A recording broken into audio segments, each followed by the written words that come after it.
पिछले 10 साल से दिल्ली सरकार, आम आदमी पार्टी की सरकार, अरविंद केजरीवाल जी के नेतृत्व में दिल्ली के लोगों के लिए हर क्षेत्र में काम करती आई है।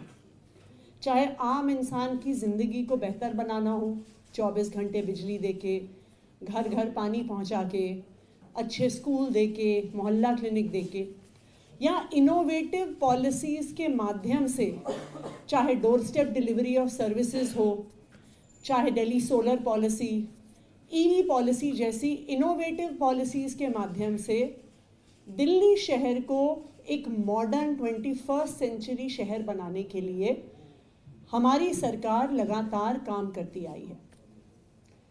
दूसरी पार्टियां अपने अपने राज्यों में ना आम लोगों की ज़िंदगी बेहतर बना पाएं, ना ही वो कोई इनोवेटिव पॉलिसीज़ लेकर आ पाए।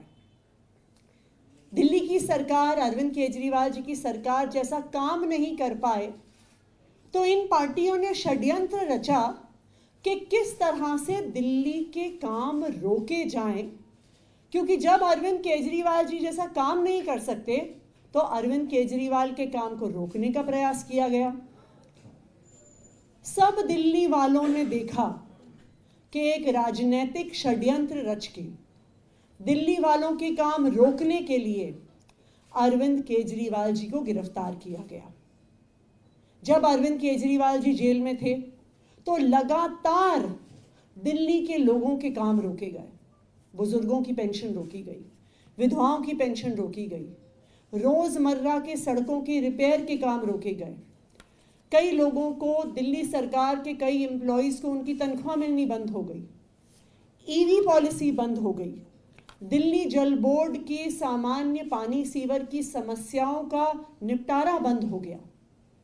लेकिन दिल्ली वालों ने ये भी देखा है कि जब से अरविंद केजरीवाल जी जेल से बाहर आए हैं तो लगातार युद्ध स्तर पर दिल्ली वालों के काम हो रहे हैं।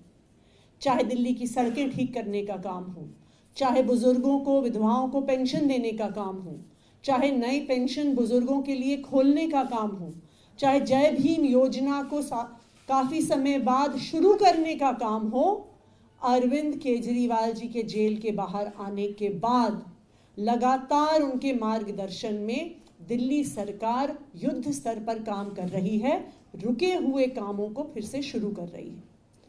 मुझे ये बताते हुए खुशी है कि आज दिल्ली सरकार की कैबिनेट की मीटिंग हुई जिसमें ऐसे कई महत्वपूर्ण फैसले लिए गए जो दिल्ली के लोगों के हित में हैं और दिल्ली के लोगों के जो रुके हुए काम हैं उनको फिर से शुरू करने के लिए हैं। सबसे पहला महत्वपूर्ण फैसला दिल्ली की इलेक्ट्रिक व्हीकल पॉलिसी को फिर से शुरू करने का है। जैसा कि आप सब जानते होंगे कि 2020 में जब दिल्ली की इलेक्ट्रिक व्हीकल पॉलिसी आई, अगस्त 2020 में, तो दिल्ली पूरे देश में शायद one of the first states थी जो इतनी प्रोग्रेसिव इलेक्ट्रिक व्हीकल पॉलिसी लेके आई। इस पॉलिसी का क्या नतीजा हुआ?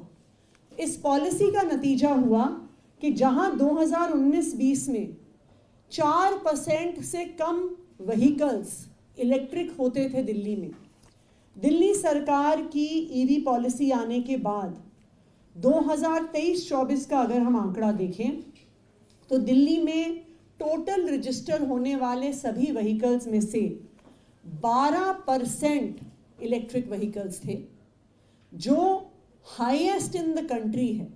यानी किसी भी और राज्य में इतना high percentage of electric vehicles registration नहीं था, नंबर 1। और ये नेशनल एवरेज जो 6% है उसका दुगना है।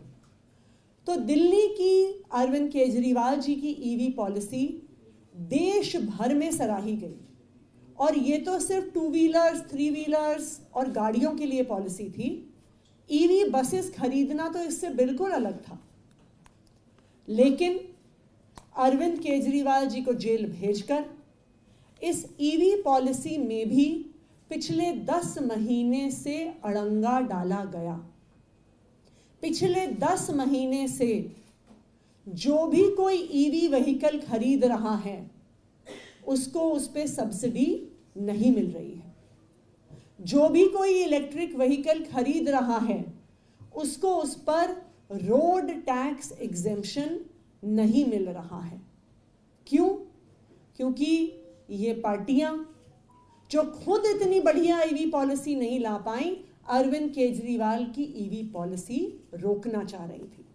लेकिन मुझे खुशी है इस बात की कि आज फिर से दिल्ली सरकार के कैबिनेट ने ईवी पॉलिसी स्टार्ट करने का निर्णय लिया है।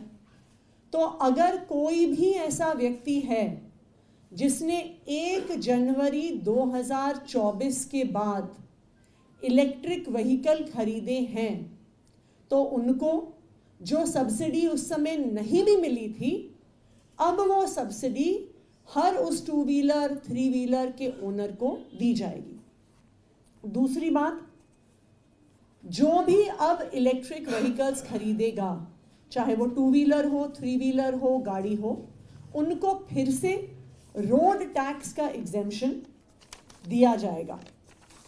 ईवी पॉलिसी को 30 मार्च 2024 तक एक्सटेंड किया गया है और मैं सभी दिल्ली वालों से ये आग्रह करना चाहूँगी कि जितने ज़्यादा से ज़्यादा लोग इलेक्ट्रिक व्हीकल्स खरीदेंगे उतना ज़्यादा से ज़्यादा दिल्ली शहर प्रदूषण से लड़ पाएगा।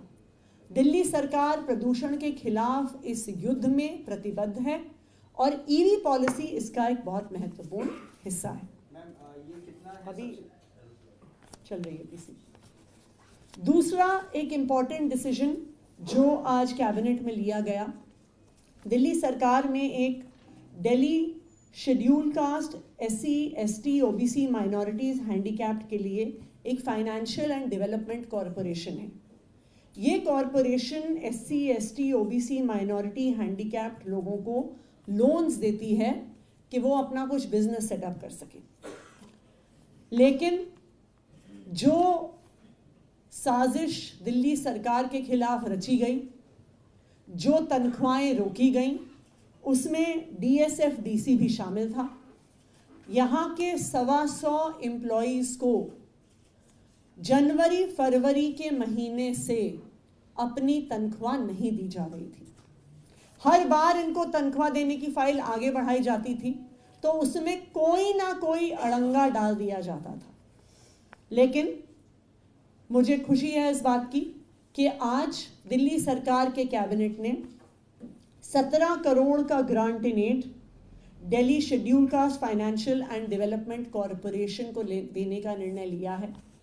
तो जिन जिन लोगों की भी इस कॉरपोरेशन में तनख्वाह रुकी हुई थी, जनवरी फरवरी के महीने से आज तक की तनख्वाह उन्हें दी जाएगी और आने वाले समय के लिए भी उनको तनख्वाह हर महीने बिना रुके हुए मिलेगी।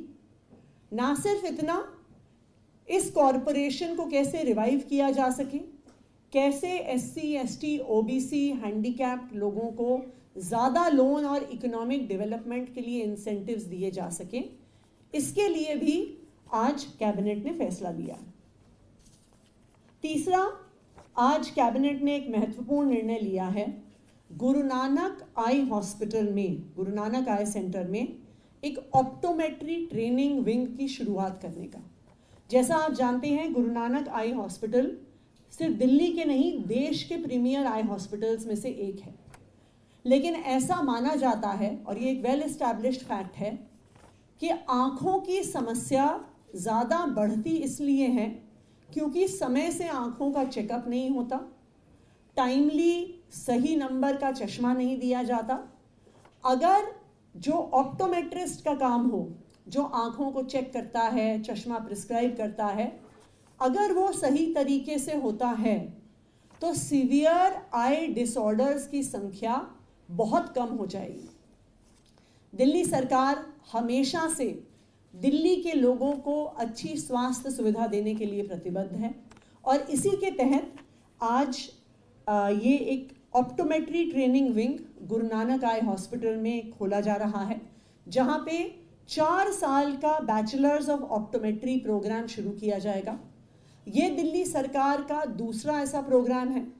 एक bachelor of optometry programme Delhi की Delhi skill and entrepreneurship university में ऑलरेडी चलता है, और अब ये ऑप्टोमेट्री की बैचलर्स हमारे गुरु नानक आई सेंटर में भी चलाई जाएगी। जैसा मैंने कहा कि अरविंद केजरीवाल जी के मार्गदर्शन में दिल्ली सरकार लगातार दिल्ली के लोगों के लिए काम करती आई है, कर रही है, करती रहेगी, और जो साजिश दिल्ली वालों के काम रोकने की हुई थी उस साजिश को हराकर अब फिर से अरविंद केजरीवाल जी के मार्गदर्शन में दिल्ली सरकार युद्ध स्तर पर अपना काम कर रही है। ईवी पॉलिसी में कब तक बढ़ाई गई है?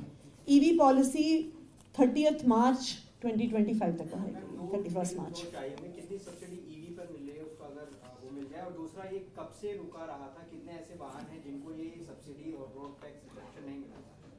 ये जनवरी से ही रुका हुआ था। इसको एक बार मार्च में कैबिनेट में पास भी किया गया, लेकिन उसके बाद भी फाइल घुमा घुमा के फ्रिवलस ऑब्जेक्शंस उठाकर प्रदूषण से लड़ने वाली इस महत्वपूर्ण पॉलिसी को रोका गया। लेकिन आज कैबिनेट के इस फैसले के बाद 1 जनवरी के बाद से जितने भी ईवी व्हीकल्स खरीदे गए हैं उनकी सब्सिडी दी जाएगी। हम एक कम्युनिकेशन सारे ईवी सेलर्स को देंगे, जो भी ईवी गाड़ियां बेचते हैं, क्योंकि उनको जो ईवी व्हीकल्स बेचे गए हैं उनकी डिटेल्स हमारे पोर्टल पे अपलोड करनी होंगी, और फिर बायर्स के आधार इनेबल्ड बैंक अकाउंट में सब्सिडी का ट्रांसफर हो जाएगा। Ma'am, Delhi High Court has issued notice to the Delhi government regarding the implementation of Ayushman scheme. Your reaction to this? Delhi सरकार ने हमेशा से प्रतिबद्धता दिखाई है दिल्ली के लोगों को स्वास्थ्य सुविधा देने के लिए। दिल्ली सरकार इन प्रिंसिपल आयुष्मान भारत लागू करने के लिए काफ़ी समय से तैयार भी है, लेकिन एक समस्या जो हम हाईकोर्ट के सामने रख भी रहे हैं, आज उसकी हियरिंग भी है, कि दिल्ली सरकार जो स्वास्थ्य सुविधा देती है और आयुष्मान भारत जो स्वास्थ्य सुविधा देती है उसमें कुछ कॉन्ट्रडिक्शंस हैं। फॉर एग्जाम्पल, अगर आप दिल्ली सरकार के किसी भी हॉस्पिटल में जाइए, आपको सारा ट्रीटमेंट फ्री ऑफ कॉस्ट मिलता है। कंसल्टेशन फ्री होता है, दवाई फ्री होती है, pre surgical, post surgical, hospitalisation, कमरा, खाना, सब कुछ फ्री होता है और हर पेशेंट के लिए फ्री होता है। आयुष्मान भारत में एक तो एक लिमिटेड नंबर ऑफ कैटेगरीज हैं कि अगर आप एक रैग पिकर हैं, आप कॉबलर हैं, आपके 10-12 कैटेगरीज हैं जिसमें आप आयुष्मान भारत में आपको हेल्थ इंश्योरेंस मिलता है, नंबर 1। नंबर 2, उसमें बहुत सारी एक्सक्लूजन्स हैं। अगर मेरे घर में फ्रिज है तो मैं आयुष्मान भारत के तहत इंश्योरेंस नहीं ले सकती। अगर मेरे पास 2 व्हीलर, 3 व्हीलर या 4 व्हीलर है तो फिर मैं आयुष्मान भारत का फ़ायदा नहीं उठा सकती। अगर मेरे पास पक्का घर है तो मैं आयुष्मान भारत का फ़ायदा नहीं उठा सकती। सेकेंड, एक इम्पॉर्टेंट कॉन्ट्रडिक्शन ये है कि आयुष्मान भारत किसी भी एक परिवार पर 5 लाख प्रति साल की कैपिंग लगाता है।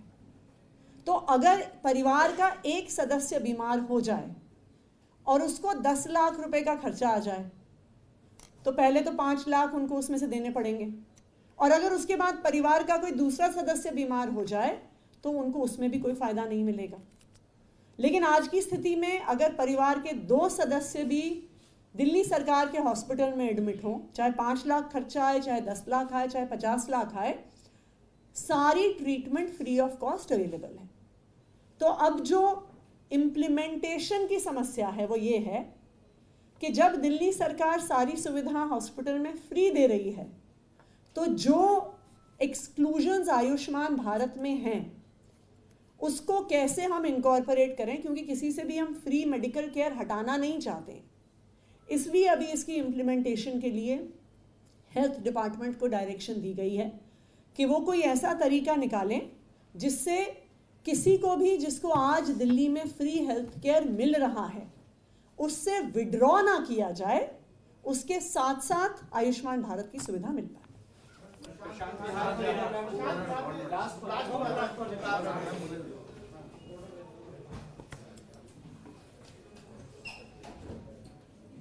फॉरवर्ड मैम, प्रशांत विहार में अभी एक संदिग्ध हालत में धमाका हुआ है, लो इंटेंसिटी का ये ब्लास्ट बताया जा रहा है, लगभग 11:45 की घटना है। जहां पर प्रशांत विहार में ब्लास्ट हुआ है उससे ही 2 गली दूर आई थिंक 1 महीने पहले सीआरपीएफ स्कूल के बगल में ऐसा ही एक ब्लास्ट हुआ था। दिल्ली शहर में पिछले 1-1.5 महीने में ये दूसरी ब्लास्ट की घटना है। दिल्ली में लगातार चाहे एक्सटॉर्शन हो, चाहे गोलियां चलना हो, चाहे मर्डर हो, रोज रोज ऐसी घटनाएं सामने आ रही हैं। आज के ही पेपर में आया कि पंचशील एन्क्लेव में किसी बुजुर्ग को चाकू मार के खत्म कर दिया गया। कुछ दिन पहले मैं खुद सुंदर नगरी के इलाके में गई थी जहां पे एक युवा को चाकू घोप घोप के खत्म कर दिया। राजौरी गार्डन के बर्गर किंग के अंदर गोलियां चल गईं। नांगलोई के एक शोरूम के बाहर गोलियां चल गईं। ये breakdown of law and order जो दिल्ली में हो रहा है, इसके लिए देश के गृह मंत्री अमित शाह जी और उनकी पार्टी भारतीय जनता पार्टी जिम्मेदार है। दिल्ली में भारतीय जनता पार्टी की केंद्र सरकार के पास सिर्फ एक जिम्मेदारी है कि दिल्ली में कानून व्यवस्था को बनाए रखें। बाकी सारी जिम्मेदारी बिजली, पानी, स्कूल, अस्पताल, सड़क, फ्लाईओवर, वो सब दिल्ली की चुनी हुई सरकार के पास है। भारतीय जनता पार्टी के पास एक काम है, अमित शाह जी के पास एक काम है, लेकिन उनके घर के ही 5 किलोमीटर, 10 किलोमीटर, 20 किलोमीटर की रेडियस में रोज एक्सटॉर्शन कॉल्स आ रही हैं, रोज गोलियां चल रही हैं और अब बॉम्ब ब्लास्ट होने लगे। आज दिल्ली 90s के अंडरवर्ल्ड वाले बंबई की तरह हो गया है, जिसके बारे में हम फिल्मों में देखते थे, सुना करते थे कि बिजनेसमैन को धमकियां आ रही हैं कि अगर पैसे नहीं दिए तो तुम्हारे बच्चे को किडनैप कर लूंगा। जहां दिन दहाड़े बुजुर्गों पे गोली चल रही है, जहां दिन दहाड़े चाकू से घोंप कर युवाओं को मारा जा रहा है, तो मैं भारतीय जनता पार्टी से ये कहना चाहूंगी कि अगर देश के गृह मंत्री को चुनाव प्रचार से फुर्सत मिले, झारखंड में चुनाव प्रचार, महाराष्ट्र में प्रचार, हरियाणा में प्रचार, उसी में उनकी सारी ऊर्जा जा रही है। अगर उन्हें चुनाव प्रचार से फुर्सत मिले तो वो दिल्ली वालों की सुरक्षा के बारे में भी सोचें।